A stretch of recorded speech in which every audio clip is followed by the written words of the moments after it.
First, I wanted to thank Snoozy Kazoo for sponsoring this season of Boston Indies. They are a Massachusetts-based indie company known for the different Turnip Boy Commits X games. Additionally, we have our coffee hours. It's the first and the third of every Friday. We wanted to do every other week. Meetup's kind of annoying with that. So first and third of the Friday, every Friday of the month is kind of what we're going with. Additionally, next month we have a talk coming up. More details to come soon. Can't say too much for just yet. There's also Game Loop coming up in August. Game Audio Boston also has an event coming up on the 25th, I believe. And yeah, follow us on our socials. If you're not already in the Boston GameDev Slack, it's a great place to join. Additionally, we have a little happy hour at Flat Top Johnny's. If you guys haven't been there, it's just you go on out here, turn left, and it's pretty much right there. Just feel free to come on, hang out, play some pinball, have some beers.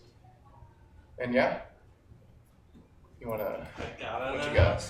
Hi, my name's Chao Wang, and while our game is out in early access, we're doing a big, essentially new game update called. So my game's called Whisker Squadron Survivor. I did the music and sound design for it, and it's like roguelike Star Fox, and the story is anti-capitalist and anti-AI, so that's cool. And tomorrow, spoiler alert, we're going to be on the front page of Steam with our brand new update where we're doing campaign mode.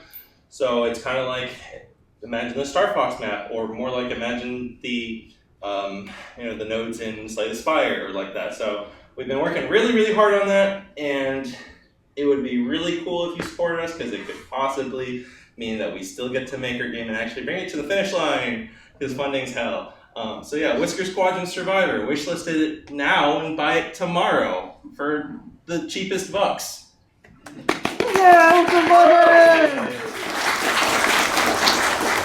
Hell yeah. Well, I think with that, we can kick this off. Our first talk tonight is going to come from Chris. Hi everybody, I'm Chris DeLeon.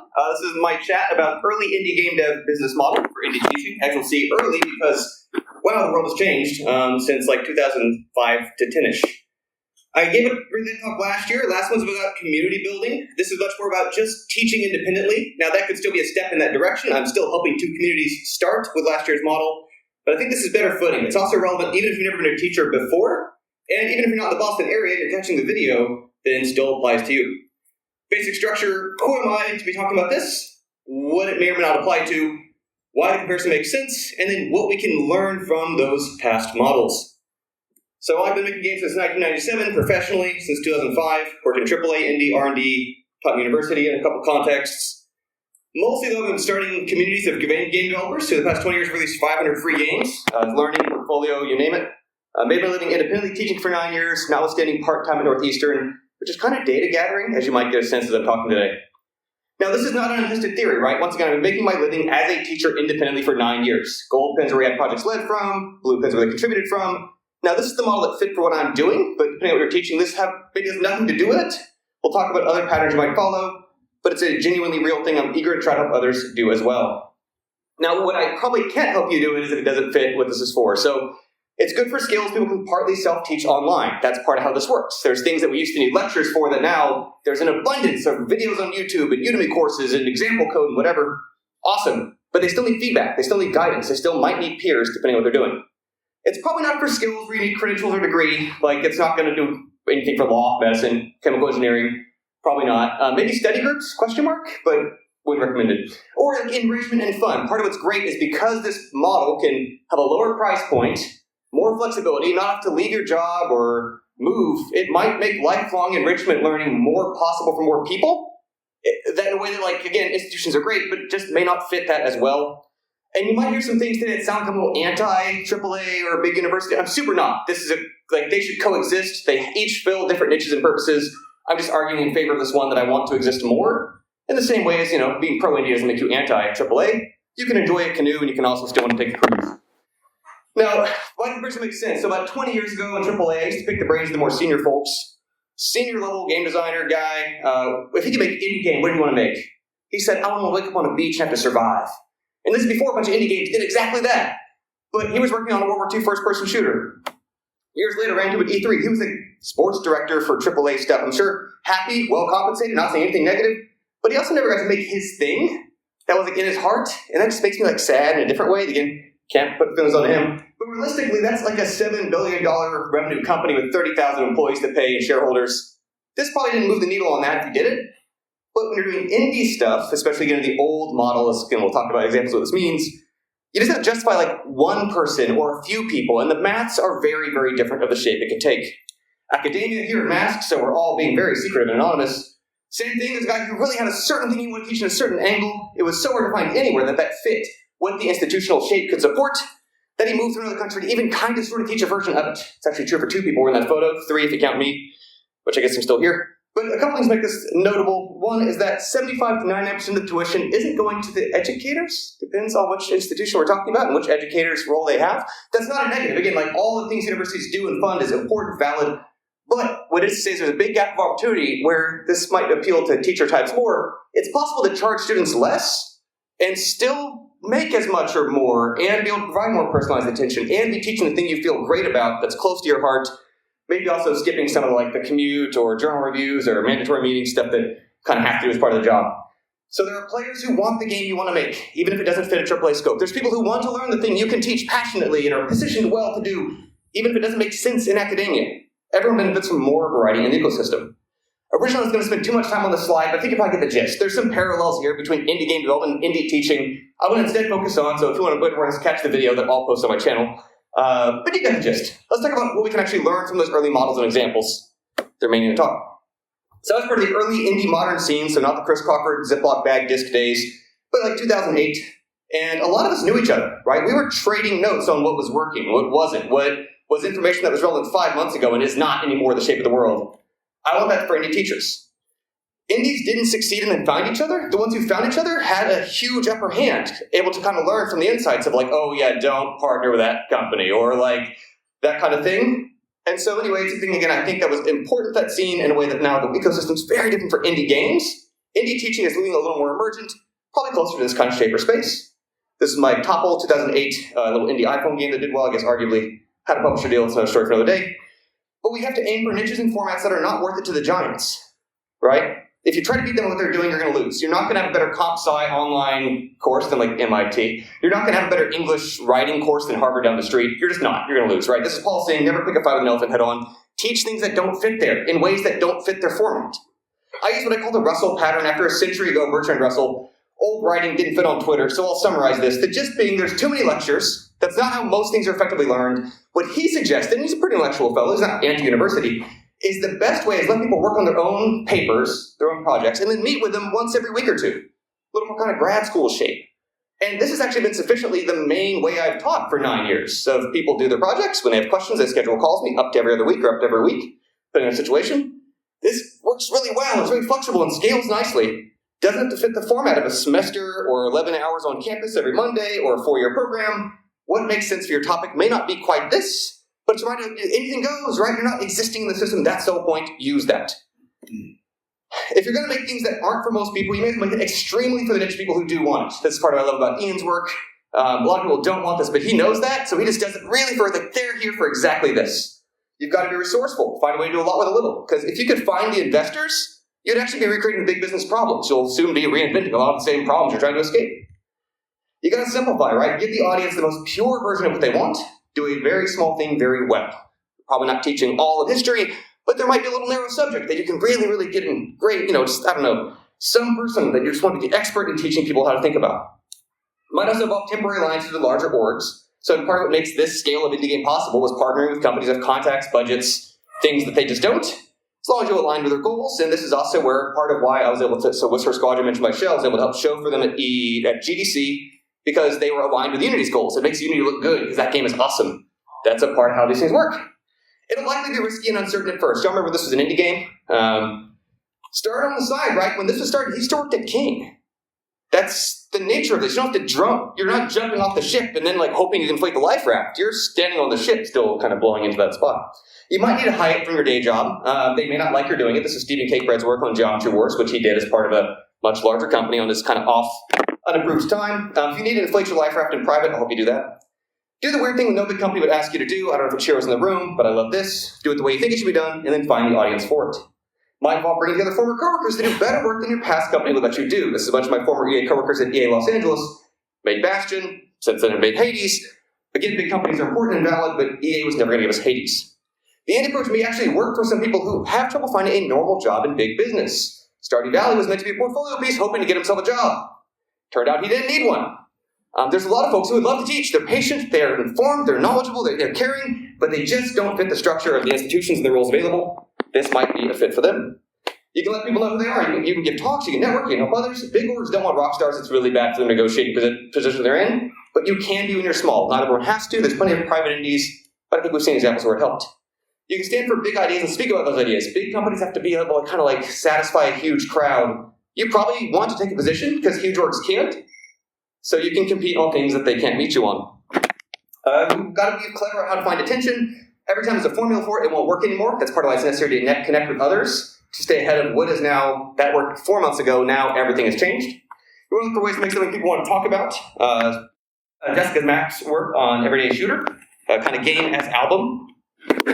You might need to get audience a free way to demo it.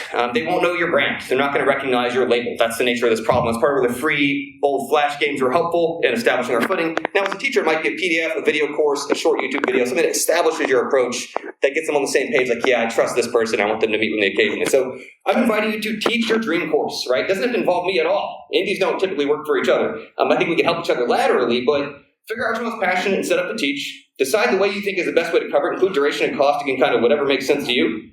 Make a free email list. I suggest MailerLite because I hate MailChimp. Story for another day. Prepare a short video explaining those, and then when the list reaches critical mass, start. How many people do you need to start doing this on the side? It's up to you. 5, 15, 10, especially if they're kind of separate. It can be really flexible. You can also contact me. I'd like to put all on the same page and drive traffic to it. I've got a little YouTube Silver Play button, got a long-time podcast. Want to promote more people to do this. Zero cost. Of course, I can curate, so if you're trying to like AI art, I'll be like, get out of here. It's more than games, right? You can do this for comics, digital music, running out of time, writing workshops, language learning, sort of business practices. Game practices besides home team, I love that, right? There's certain engines we don't use. If people want that, I'd like to send them your way. Join the movement, ChrisDeLeon.com. I've got a little spot on the forum there. 9 free weekly calls before the end of the year because I just want more peers doing this and want to trade notes. I'm not saying you're going to have to do the same pattern I do in old Walden terms here from Thoreau. I want many different ways of doing this, but I hope you can build off experience, mistakes, patterns. I've probably feature creeped mine a bit too much. I want yours to start better and stronger than mine did. ChrisDeLeon.com is where you can find that thing. Thanks, everybody.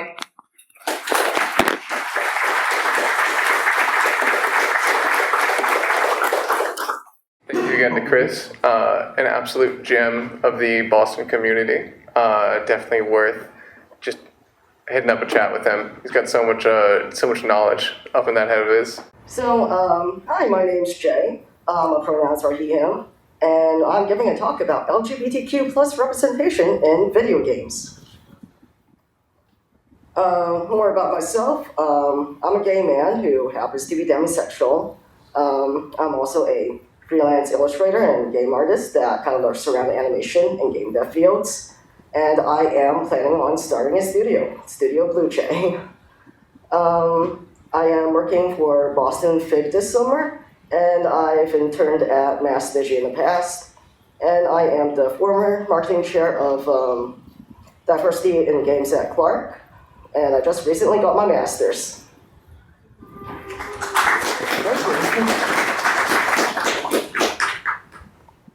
So, why is representation important in video games? What we see in media affects reality, and if we're seeing like all this like homophobic stuff on TV, then that's just not really welcoming to us queer folk. And the sense of vibe that like, oh, we queer people are evil and not good, when we're just like innocent normal people that like anyone else. And representation can serve as an opportunity for people to find community support and validation.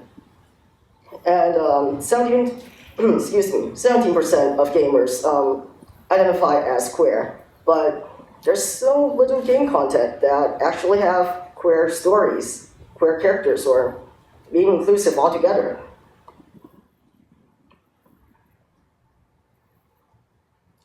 And sometimes when I see video games with queer characters, sometimes they're side characters. Like, I want to see a main character that I can relate to, and especially games that are fun games that have queer main characters.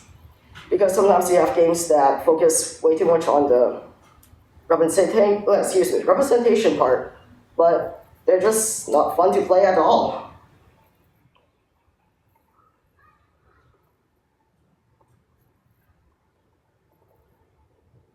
So what makes great LGBTQ representation in video games? Inclusive storytelling, where you can see yourself as the characters you play as. Showing characters that are doing normal things, queer characters as themselves, without hiding them. That we have normal lives, like we kiss and hug like any other couple. We cry, we have happy moments, we get mad, we have emotions. And yeah. And these are games that have examples of good representation. And if anyone can name all of them by the end of this presentation, I might have a small surprise if you can guess who they are. Honestly, my personal favorite is from Hades, Zagreus. And on top of showing that like he's bi with Tan and Meg, I like how they also show platonic friendships with Dusa. And now that we've seen good representation, here's bad representation. We had Hays Code, which was a code that sought to really determine specifically what can be on a screen, what can't be on a screen. And this is from like a very old, outdated 1930s code, trying to determine what our movies should show and what we shouldn't show. And they promoted like this very stereotypical traditional value of a straight family. And we also have Bear the Gay trope, where we have queer characters in stories that don't really have happy endings, and they just either that or they end up dying. And tokenism, where you have a character where they're queer, but what's more to that? Like, who are they as a character, other than being gay? Do they enjoy grocery shopping? Do they enjoy singing? Do they have hobbies like dancing and drawing?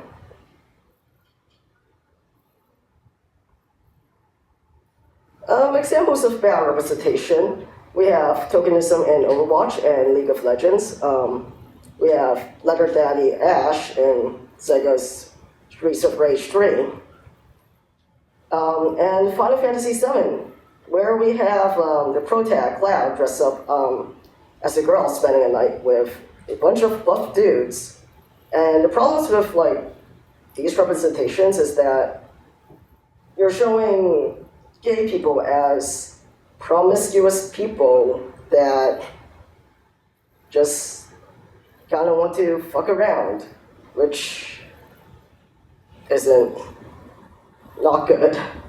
And very stereotypical.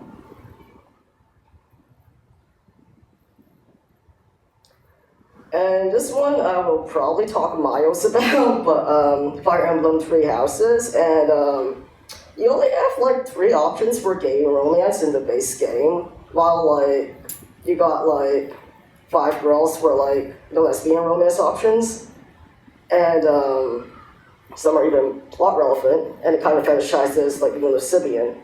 And out of these gay options, some of them are actually queer bait. Like, you don't even get to marry one of them.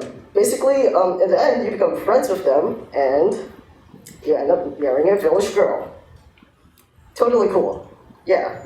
And if you want more gay options, spend $25 on DLC, which is... nope. Not great. Which means, sadly, I can't date my man Claude. He's hot, but I can't be gay with him because there's no romanceable option for gay bi with. And then we have queer-coded games. Games that are not explicitly queer, but we have a large queer player base. And we have safe spaces for queer players, such as Bayonetta. A lot of people ship her with her friend Jean. Well, like when the first game, they're like all rivals and fighting against each other. Bayonetta 2. Leo literally goes to hell and back to get Jean.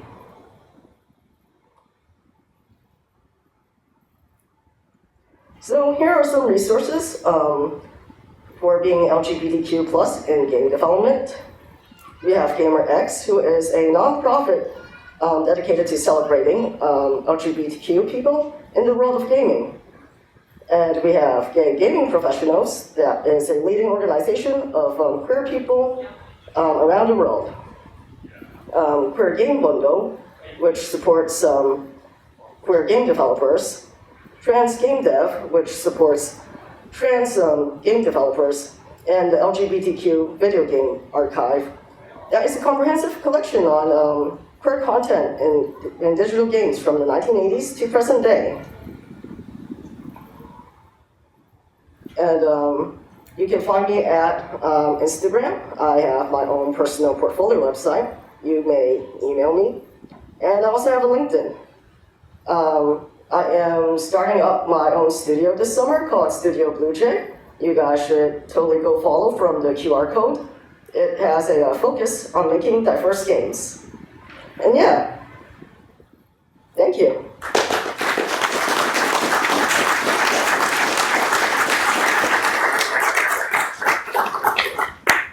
Hey everyone, my name is Jake Barr. I'm a game developer from Meriden, Connecticut.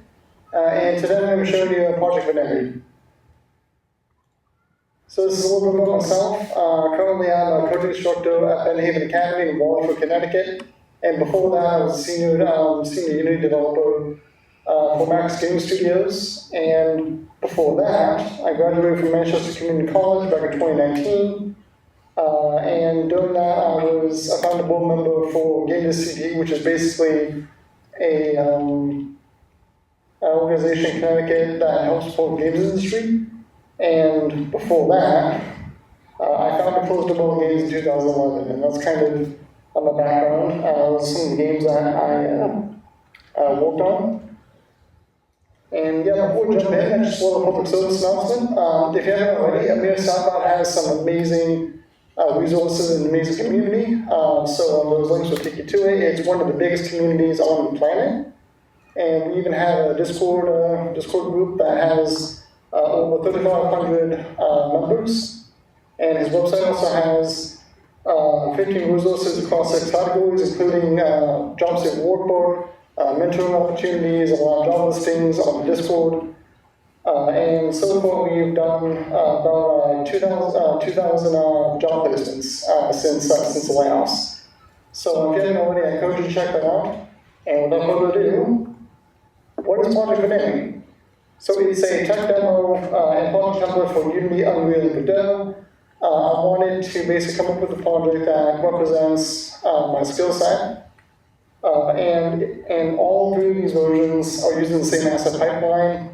It's not like I have a separate asset pipeline for each one, they're all one unified asset pipeline. So why did I create Project Venari? Well, for a few reasons. One is I wanted to show, like I said before, I wanted to showcase my skill set as a developer / generalist. So everything you've seen here, so everything you've seen so far with the title, the layout, the background, a bunch of characters, those are all designed by myself. Including the logo and the hand that I'm going to eventually put on the player character. Another thing I wanted to do was I wanted to provide up-to-date code sample to employers. And the reason why I'm doing that is because I've done my multiple games that I've done before. They're proprietary, I don't really want to share the code with them, so I wanted to use this project as an opportunity to get something out there that I can just, share with people. I want to challenge myself and expand my knowledge while learning out the software, particularly Unreal and Godot and their respective programming languages. And I've always been a huge advocate for free and open source software. A lot of the software I use in my day-to-day life is open source. Even this presentation software that we use right now is also open source. So I wanted to just kind of get my feet wet and make a project that everyone can just clone and use for their own use. And finally, I wanted to give developers a foundation for their games. So that some of the work is already done for them when they start. So challenges are big so far. I think the biggest one being learning new software programming languages such as Unreal, Godot, Blueprints, and GDScript. And then balancing the project with work on projects like I said before on coding instructor for Benhaven. I just happened to be on break until later in the summer. But during that time, I've had to balance that with personal life and other projects. Balancing off skills that I learned in college, such as modeling, rendering, and texturing. I haven't done those in a while since the majority of what I've done in my jobs have been programming, not necessarily art or modeling. And obviously, hanging with bugs in the free versions. That's been a challenge as well, especially in the new software. Here's some statistics. These are all up to date. So far, we've done 51% of the project at the time of writing. We just hit the 50% mark on Sunday, I believe. Yes, Sunday. So far, I've logged 56 hours and 41 minutes, with a total of 114 tasks at the time of writing. And this is the general roadmap. Obviously, this isn't the final roadmap, and it's not ruled either. Really want to dig into VR support. I've always been a huge advocate for VR, and I wanted to give developers kind of a head start on VR as well. Multiplayer is another one, and then builds for iOS and Android, although that might not be as doable because I'm still kind of looking into it. Mac OS, Linux, improved lighting, and improved environments. I think if I had to name one thing that I would do first on this list, it would probably be the Mac OS build, because those are pretty easy to do. Linux as well. So where can you get where can you get this project? Well, eventually all three versions will be available on GitHub under the MIT license, and say that on the MIT campus. And then they'll be available on GitHub, all the documentation. There are builds in existence on itch.io. Right now, only Unity build is available. There will be a Godot and Unreal build coming soon, so you'll be able to try the tech demo. For both of those, and then for the GitHub repo, very simple. As under the MIT license, all you got to do is fork the repo, and once you do that, you're free to do whatever you want. You can make a game out of it. You can use it You can use the assets for, let's say, a 3D film, including the environment and a bunch of characters, and then its QR code will take you to the itch.io page. So if you want to do that, that'd be awesome. I'm actually looking for feedback on all these versions, including this one. So that's pretty much Project Venari. Thank you.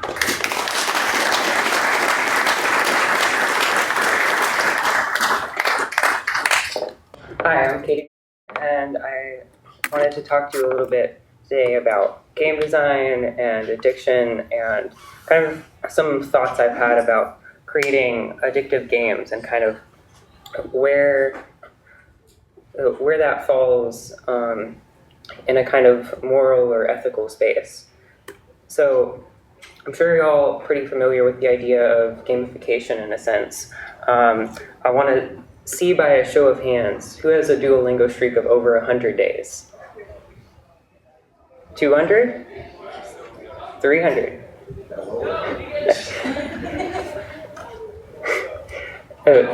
What do you have? Just over a year.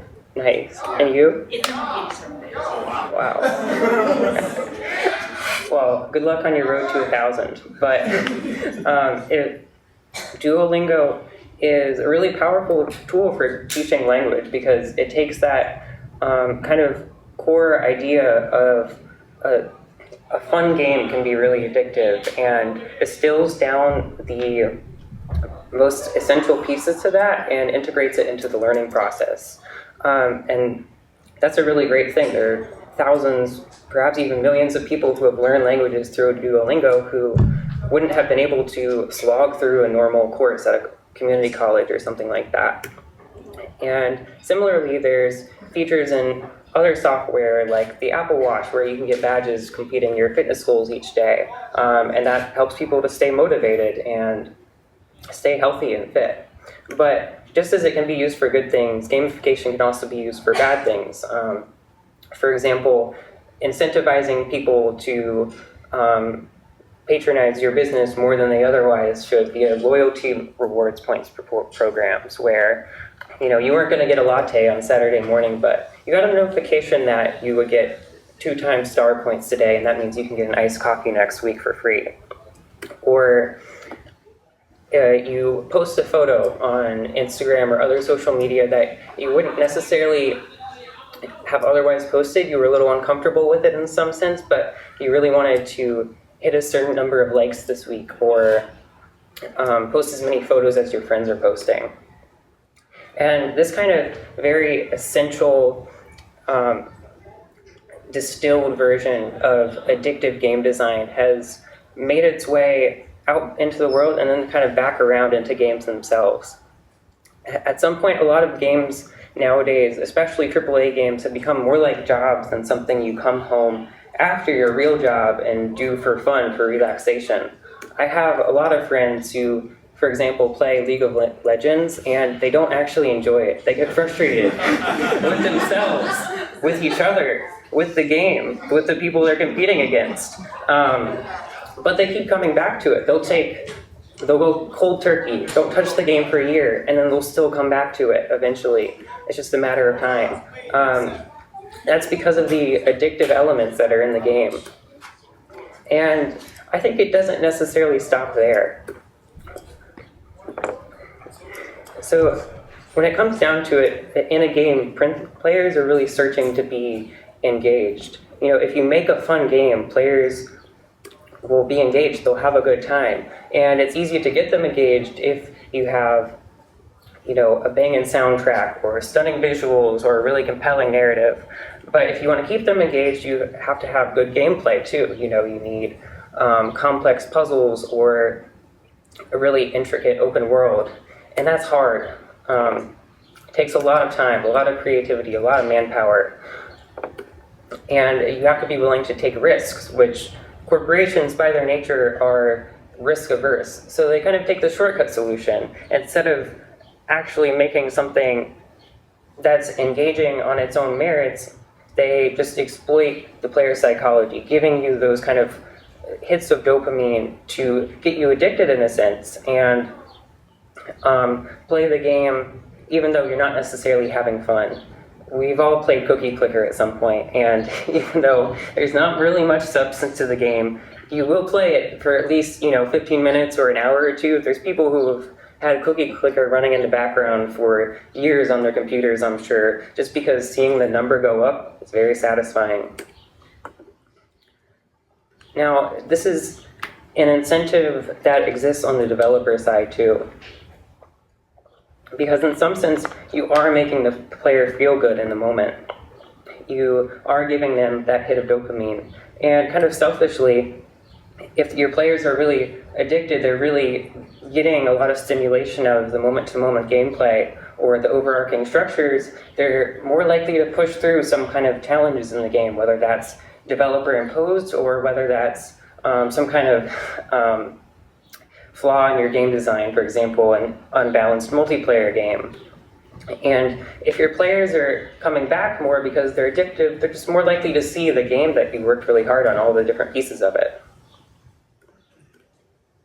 And I think this is something that hasn't really entered the kind of general consciousness of games journalism For example, in a lot of reviews, you'll see things like an enjoyable grind, or an addicting gameplay loop, or I couldn't put it down, or it'll keep you coming back, used as positive phrases, even though there's something there that kind of underlies or implies, well, this game will get its hooks in me. You know, I want to keep playing it, but does that really mean that it's fun? I spent more hours than I would want to admit playing Genshin Impact for a couple months. It really got its hooks in me. But one day I just stopped because I realized I was coming back to the game each and every day and not really enjoying myself, you know. I think there's a lot of consensus out there that loot boxes, gambling with real money, is not a good thing, you know, especially because games are a media, it's commonly targeted towards children. It's just kind of unethical. And there's some countries that are trying to legally ban loot boxes. But what about, you know, thousands of human lives being spent doing MMO or like Fortnite dailies, where individually you're spending just an hour out of your day before you really get into the meat of the game, grinding out a little bit of extra experience. And it's something that doesn't feel that consequential. You're not really having fun with it, but it does bring you back to the game because it's some sort of unique thing for you to do each day. And over time, with thousands of players doing that each day, that adds up. That's a lot of human life just spent kind of doing a nothing activity that is just existing to bring your player back to the game. Or JRPG, where you have to grind out for hours to get to the point where the developer expects you to be, with experience points and skill trees to kind of keep you on the hook, keep you engaged in some sense, but it's really a hollow engagement. A lot of people over the years have grown more frustrated with this aspect of this kind of genre of game. For example, after Breath of the Wild kind of really blew up the open world genre, there's so many AAA games out there that have great, vast open worlds that were sold, and then you get in and play the game, and sure, there's lots of side quests and achievements that will give you that little hit of dopamine, but they don't really affect the world in a meaningful sense. They don't necessarily tie into the story in a satisfying way. They're just there so that you spend more time in the game and potentially spend more money on the game. So I want to be clear, this is not a judgment. I don't think it's necessarily right to say a game or a studio or an individual is bad or immoral just because they have a single mechanic, except, you know, maybe money-based loot boxes. I think loot boxes can be kind of fun if they're implemented correctly, like in a game, Vampire Survivors, for example. That game has really cool loot boxes where you feel like you're on top of the world. With all the effects and stuff, but you're not paying real money for those. Ultimately, you have to treat your players with respect. You know, treat them as people, not as a bunch of chemicals to exploit. And if you create a fun game, it will be engaging for your players. But just because you create a game that's engaging because it's addictive, that doesn't necessarily make it fun. So thank you for your time. And the slides and the source code for the slides are up on the internet if you're curious.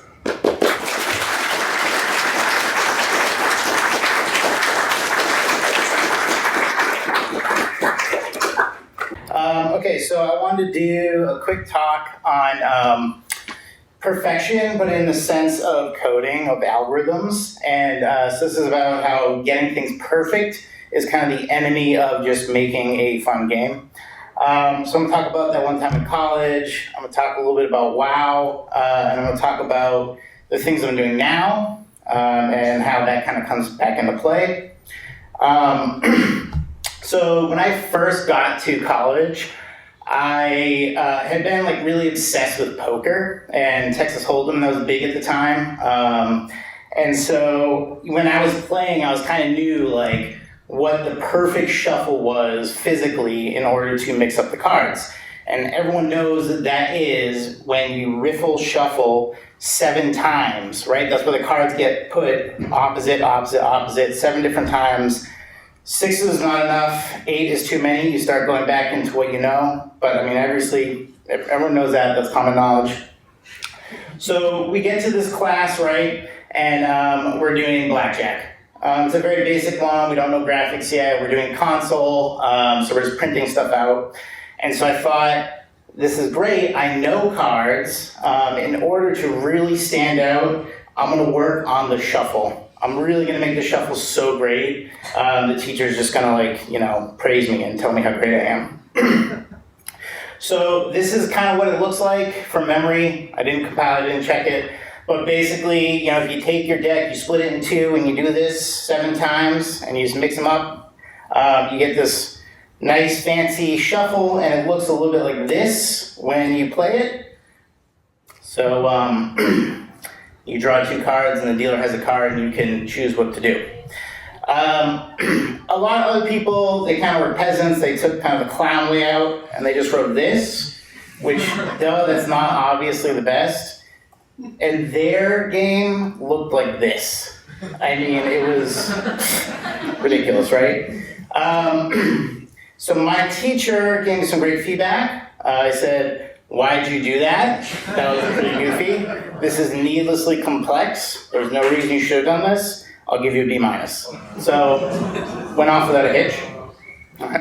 All right, so fast forward now, I'm working at BioWare, Star Wars: The Old Republic.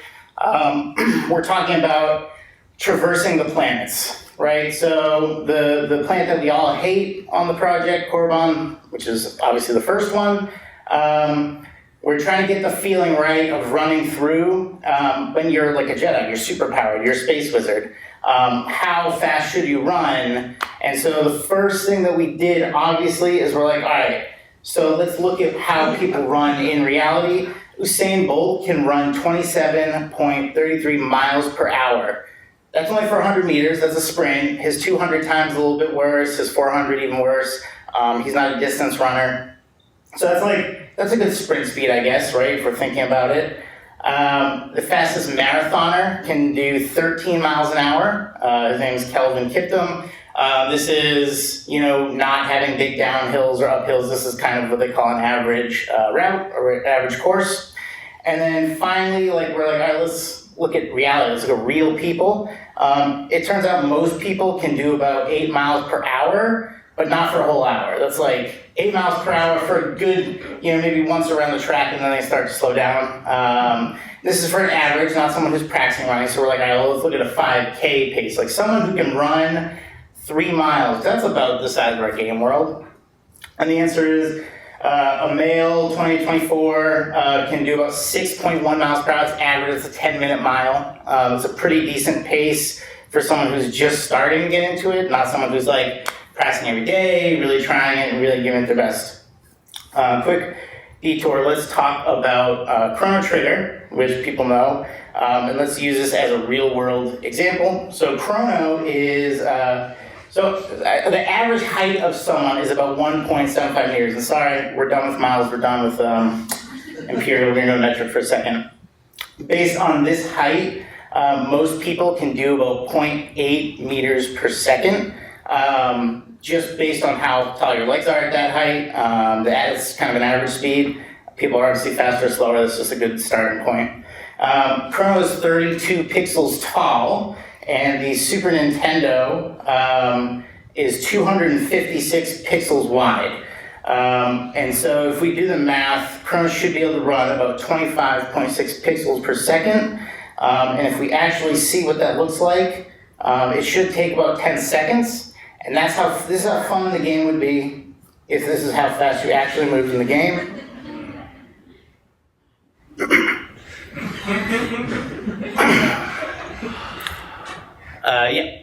So that's it. Obviously, it's not as fun. It's how fast you actually move. As you can tell, it's a lot faster. You can get across the screen in about 2 seconds, and if we do the math on that, that's 120 pixels a second, which means that he's running 5 times faster than a normal person. So using that as a baseline, let's kind of look at some other games. In Half-Life, you can run 13.5 miles per hour, which, as we know, is incredibly fast, and you can do it forever. WoW, which is our main competitor, is about 14.5 miles an hour. Lord of the Rings is the same. Grand Theft Auto 5, you're running 50 miles an hour. Skyrim, which doesn't even feel fast, is about 18. And just for funsies, Doom, you definitely feel fast. you run about 50 miles an hour. So you run 2 Usain Bolts permanently. You never have to slow down. So we settled on about 50 miles an hour. And that was just kind of like, why are we even bothering to look at reality? Why did we even bother to figure that out? Let's just look at these other games. So, good, I've learned my lesson, right? Now I'm doing my own stuff. Of course I've learned my lesson. I'm never gonna do it again. Maybe sometimes I find myself starting to get into it, and do I recognize that? Ooh, I do, about 50% of the time, 50-50. So now I'm doing time mass games, requires me to do games faster. We make games every 3 months. We try to keep it to 2 months of development, 1 month of break. And that's like 1 or 2 days a week. So you need to cut corners, and you think about fun. And so these are the kind of things where I have to try to recognize, all right, I shouldn't try to do this real. I should try to do this quickly and just fun enough. So I'll give a real example here, which is, I made this like RPG Game Boy looking game, and I need to calculate damage. So like that's obviously a big thing in RPGs, and everyone has preferences. So for me, for this version, I went step 1, Google a formula. Step 2, choose the first one, and then modify it slightly for what I wanted to do. So the first one I found is called multiplicative damage, which the goal of it is to make it so that the damage numbers can scale, so as you level up, it looks like, oh, cool, some progress, but you can still balance it kind of easily. And that's just, you take your attack, and you multiply it by 100 and divide it by 100 plus enemy defense, and that's just so that enemy defense can't just overpower your attack. Like, if an enemy's too tough, you don't just do no damage. And then as enemies get more defensive, you can kind of accurately calculate how much they'll stop. For me, I wanted certain moves to be really awesome and certain moves to be less awesome. And so I just made a number that was a value out of 1.0, how much damage of that damage it was going to do. So like your normal attack would be like 0.8, and then like your super awesome mega attack would be like 1.2. And so the result is I can control all the moves just by adjusting one number. It was easy. I Googled it, and it took probably 10 minutes, and I just moved on so I could make content for the game, because that's what was really important. And so my main takeaway is don't waste your time actually trying to figure out exactly how reality works when you're trying to figure out how can you make something fun. The run speed example is great. The blackjack example is great. But like in my next game, it's kind of like I want to do like an Ultimate Frisbee game, and I play a lot of Ultimate Frisbee, and it's like really hard. And for me, I have to really be like, no one else cares about the intricacy of how high you hold the disc. No one cares how much spin you put on it. No one cares the directions and the angles. That's not fun. The fun is Madden, right? Madden is not how perfectly do I put this ball here and do this thing. It's, oh, I choose this guy who looks like he's the most open, right? So that's my big takeaway is don't worry about reality, worry about making it fun. And thank you.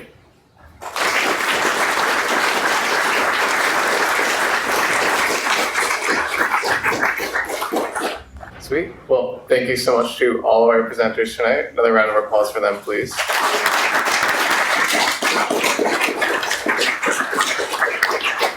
We wouldn't be able to run these events without them, so it's always greatly appreciated to have the community kind of take over and do an event like this. So as another quick reminder, we have the room till about 9-ish, so we can kind of just chill out, hang out a little bit. Afterwards, we're gonna head on over to Flat Top Johnny's to grab some beer and pinball. But yeah, so thank you guys all so much for coming out. We've got, I think July 23rd is our event next week. More details coming soon. And of course, we have the coffee hours now with the help of Chris, hosting half of them. So thank you guys so much. Wait, mention the Slack channel. Oh yeah, and of course, like join the Boston GameDev Slack and all of our different socials.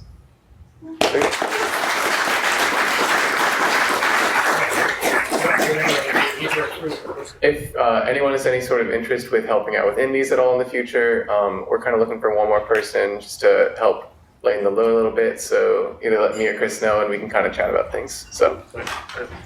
And to clarify, what we're looking for is someone to help us run these things. So like booking venues, finding speakers, that kind of stuff. It's not that much work, I promise, and I think it's an important part of maintaining the community here. So I don't know if you're down to help. Yeah, grab one of us. Thanks, everybody. I'm really not good at this. Thank you.